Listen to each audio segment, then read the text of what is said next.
So this morning I tweeted that I will not stop doing what I'm doing until the EU is abolished and until Ursula von der Leyen is in jail, where I think that she belongs. And I figured it might be important to just go over who Ursula von der Leyen is, what she is responsible for, which I think she's responsible for the downfall of Europe essentially, and what she is currently doing, because it's a lot to keep up with, and it's a lot of insanity especially to keep up with, that she has announced in the past, let's say, 2 weeks.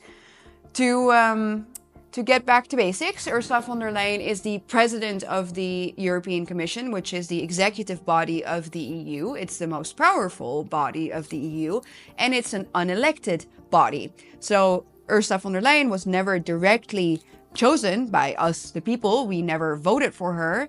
No, Ursula von der Leyen instead was nominated as the president of the European Commission back in 2019 and was renominated in 2024, even though Ursula von der Leyen is under investigation for corruption.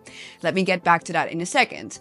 What is Ursula von der Leyen known for? Well, to start off with, she is known for the EU Green Deal. So all of the climate madness, the net zero insanity, the strangulation of our economy and of our farmers, that is Ursula von der Leyen.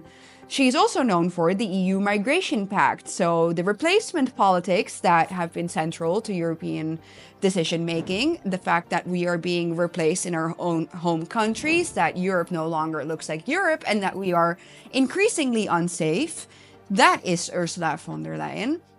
Then, like I said, the corruption scandal during COVID, Ursula von der Leyen single-handedly closed a deal with the CEO of Pfizer, whom her husband actually works very closely with because he has a company that specializes in creating vaccines for, yes, you guessed it, Pfizer. And Ursula von der Leyen closed a 35 billion euro deal with the CEO of Pfizer via text messages. Text messages that we have never seen up until this day, even though it's been requested multiple times that she discloses them. Emails, Hillary Clinton, text messages, Ursula von der Leyen. Potato, potato, essentially.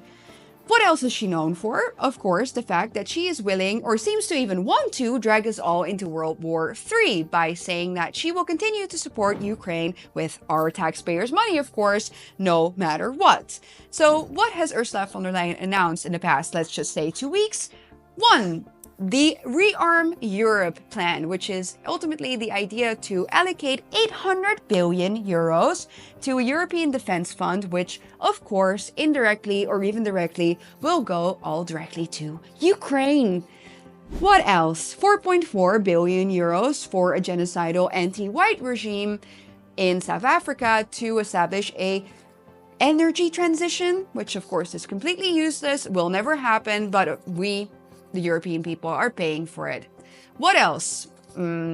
She has been interfering in, of course, Romanian elections. That is Ursula von der Leyen as well. And last but not least, she has said that she will soon launch a plan that will allow the EU to access our private savings and use our private savings for European investments. Yep. That's Ursula von der Leyen. So when I say that I think she is single-handedly responsible for the downfall of Europe and personifies, let's just say, everything that is wrong with modern politics, everything that is going wrong in Europe, then I mean it. I think that is on Ursula von der Leyen, first and foremost. I mean, the fact that her position even exists as the president of the European Commission, in which she gets to act as if she's the supreme leader of this continent, that she is the queen of Europe, is a problem in and of itself, because we never elected her, so we can't unelect her. We can't get rid of her through democratic means. So what has to happen? The EU needs to be abolished.